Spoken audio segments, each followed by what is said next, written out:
Hello everyone, I hope कि आप अच्छे होंगे। आज इस वीडियो में हम लोग सीखने वाले हैं एक्सरसाइज 4.1 का प्रश्न संख्या 2 का भाग 3। ठीक है, अभी तक आप लोगों ने इससे पीछे वाला क्वेश्चन नहीं देखा है तो आप हमारे चैनल के प्लेलिस्ट में जाकर देख सकते हैं। तो देखिए यहाँ पे क्वेश्चन दिया है, रोहन की माँ उससे 26 वर्ष बड़ी है, उनकी आयु वर्षों में का गुणनफल अब से 3 वर्ष पश्चात 360 हो जाएगी। हमें रोहन की वर्तमान आयु ज्ञात करना है। ठीक है, और इसे द्विघात समीकरण के रूप में ही छोड़ देना है। ठीक है, अब यहाँ पर देखिए क्वेश्चन जो दिया है, क्या दिया है, रोहन की वर्तमान आयु पूछ रहा है। ठीक है, तो हम यहाँ पर मानेंगे जिसको पूछता है उसी को हम मान लेते हैं। तो यहाँ पर हम मानेंगे रोहन की वर्तमान आयु, ठीक है, कितना मान लिया हमने, x वर्ष मान लिया। रोहन की वर्तमान आयु हमने माना x वर्ष। ठीक है, अब यहाँ पे क्या बोल, रोहन की माँ उससे 26 वर्ष बड़ी है, तो यानी कि रोहन की वर्तमान आयु x माना तो उसकी माँ की आयु क्या है, 26 वर्ष बड़ी है। किससे, रोहन से बड़ी है। तब यहाँ पर लिखेंगे रोहन की माँ की वर्तमान आयु, ठीक है, कितना, x प्लस 26 वर्ष। ठीक है, यानी कि x वर्ष रोहन का है, इससे 26 वर्ष बड़ा, मतलब x प्लस 26 रोहन की माँ का हो गया। ठीक है, अब फिर बोल रहा है उनकी आयु वर्षों में का गुणनफल अब से 3 वर्ष पश्चात, 3 वर्ष पश्चात बोल रहा है, पश्चात का मतलब बाद, यानी कि 3 वर्ष बाद, और पूर्व बोलेगा तो पहले करते हैं। ठीक है, तो यहाँ पर हम लिखेंगे 3 वर्ष बाद दोनों की आयु। ठीक है, यहाँ पे 3 वर्ष बाद की दोनों की आयु है। तो अब देखिए 3 वर्ष बाद बोला है, तो यानी कि हम उनके वर्तमान उम्र में 3 वर्ष जोड़ देंगे। तब यहाँ पर लिखेंगे रोहन की आयु कितना है, यहाँ पर x माने हैं तो यहाँ पर x रखेंगे और इसमें क्या करेंगे, 3 जोड़ देंगे। ठीक है, तो यानी कि x प्लस 3 वर्ष हो गया, तथा उसकी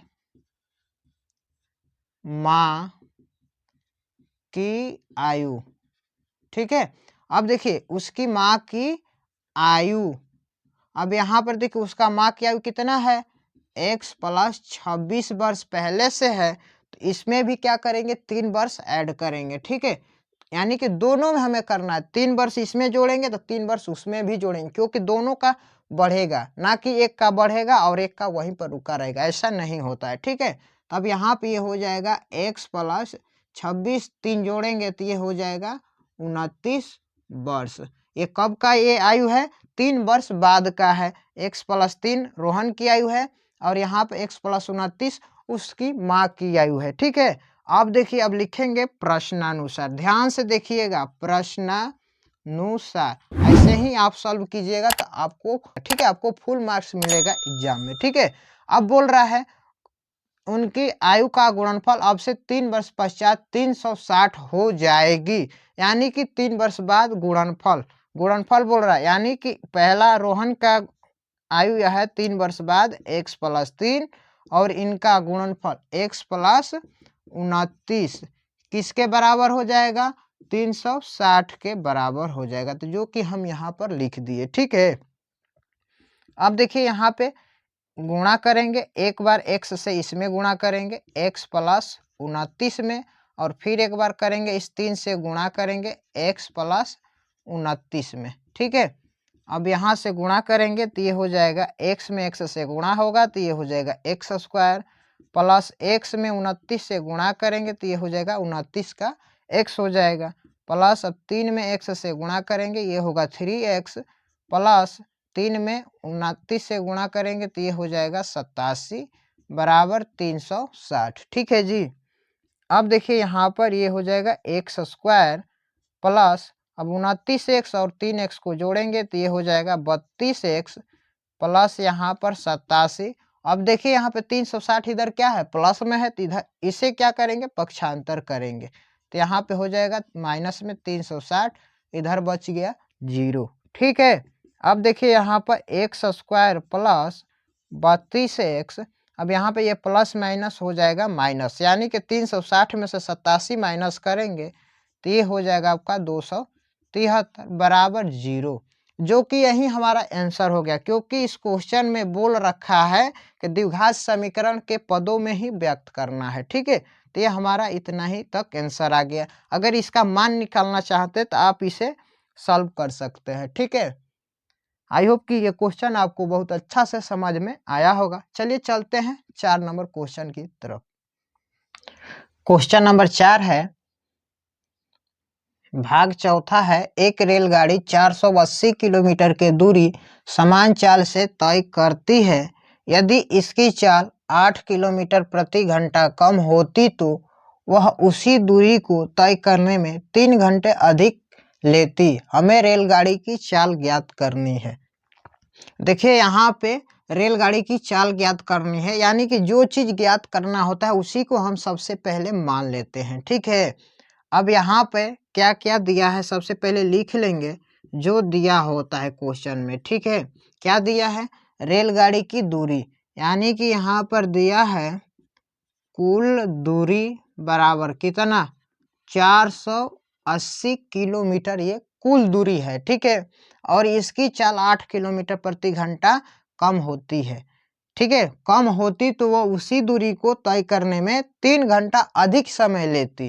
तो हमें रेलगाड़ी की चाल ज्ञात करना है, तो यानी कि जिस चीज को पूछ रहा है उसी को हम मान लेंगे।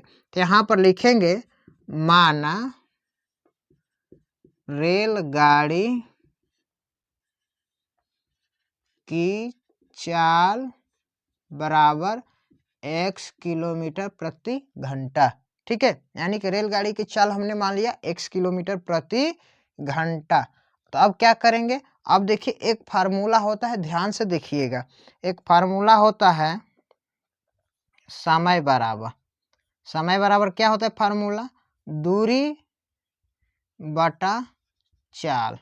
ठीक है, ये आपका फार्मूला है दूरी बटा चाल समय का। ठीक है, अब देखिए यहाँ पे समय हम यहाँ पे लिख देंगे t1, t1 बराबर दूरी कितना है 480 है, और चाल कितना है, सबसे पहले x है। ठीक है, तो इसको हम मान लेते हैं इक्वेशन नंबर 1। ठीक है, क्या मानते हैं, इसे इक्वेशन नंबर 1 मान लेते हैं। फिर चलते हैं द्वितीय शर्तानुसार, द्वितीय शर्तानुसार। ठीक है, अब देखिए यहाँ पे यदि इसकी चाल 8 किलोमीटर प्रति घंटा कम होती, तो यानी कि हम T2 निकालेंगे, तो यानी कि कुल दूरी कितना है 480 किलोमीटर, और यहाँ पे समय, यहाँ पे चाल दिया है 8 किलोमीटर प्रति घंटा कम, यानी किससे, जो हमने मान रखा है। ठीक है, तो यहाँ पर x माइनस क्या करेंगे 8, इसको हम मान लेते हैं इक्वेशन नंबर 2 मान लेंगे। ठीक है, अब लिखेंगे प्रश्नानुसार, ध्यान से देखिएगा, प्रश्नानुसार। अब इसे सॉल्व करेंगे। अब देखिए यहाँ पर लिखेंगे 480 बटा x माइनस 8, फिर यहाँ पर देंगे माइनस। ठीक है, क्यों माइनस देंगे, क्योंकि 3 घंटा अधिक समय लेती है। ठीक है, और 480 बटा x बराबर 3, यानी कि 3 घंटा अधिक ले रही है, तो इसलिए यहाँ पर हम माइनस कर रहे हैं। ठीक है ना, तो याद रखिएगा। अब देखिए यहाँ पे हमारा समीकरण बन गया है। अब इसका हम लेंगे एलसीएम, x माइनस 8 और x का हम एलसीएम लेंगे, तो ये हो जाएगा आपका x इंटू एक्स माइनस 8। ठीक है, अब देखिए x माइनस 8 से भाग देंगे इसमें, तो ये वाला भाग कट जाएगा, बचेगा क्या, x बचेगा। ठीक है, x में 480 से गुणा करेंगे तो ये हो जाएगा 480 x हो जाएगा। ठीक है, आगे माइनस, अब देखिए अब x से भाग देंगे इसमें, तो ये x कट जाएगा, तो बचेगा क्या, ये बचेगा x माइनस 8। तो यहाँ पर लिखेंगे 480, यहाँ पर देखिए 480 इंटू एक्स माइनस 8। ठीक है जी, बराबर का 3। अब आगे काम करेंगे इसका 480 x माइनस, अब 480 में x से गुणा करेंगे तो ये हो जाएगा 480 x, ये माइनस माइनस होता है प्लस, ठीक है। अब इसमें हम गुणा करेंगे 480 में 8 से तो ये हो जाएगा 3840, ठीक है। और बटा में क्या है, x में x से गुणा करेंगे तो ये हो जाएगा x स्क्वायर माइनस x में 8 से गुणा करेंगे तो ये हो जाएगा 8x बटा बराबर यहाँ पे क्या 3, ठीक है। अब देखिए यहाँ पर ये 480x प्लस में है और ये 480x क्या है माइनस में, तो ये प्लस माइनस माइनस यानी कि ये वाला भाग कट जाएगा, ठीक है। अब देखिए हम इधर बना रहे हैं, ध्यान से देखिएगा। तब यहाँ पर क्या बच रहा है 3840 बटा में x स्क्वायर माइनस 8x बराबर 3, ठीक है। अब देखिए यहाँ पर कुछ नहीं है तो बट्टा में एक करके क्रॉस मल्टीप्लाई कर सकते हैं। तो यहाँ पर देखिए एक्स स्क्वायर में 3 से गुणा करेंगे तो ये हो जाएगा 3x स्क्वायर माइनस 8x में 3 से गुणा करेंगे तो ये हो जाएगा 24x बराबर 3840 में 1 से गुणा करेंगे तो ये हो जाएगा 3840, ठीक है जी। अब देखिए यहाँ पे 3x स्क्वायर माइनस 24x, ये वाला भाग इधर क्या है प्लस में है तो इसे पक्षांतर करेंगे तो क्या हो जाएगा माइनस में हो जाएगा, तो यहाँ पे हो जाएगा बराबर 0, ठीक है। अब देखिए इन तीनों में क्या कॉमन मिल रहा है, तो यहाँ पर 3 कॉमन मिल रहा है।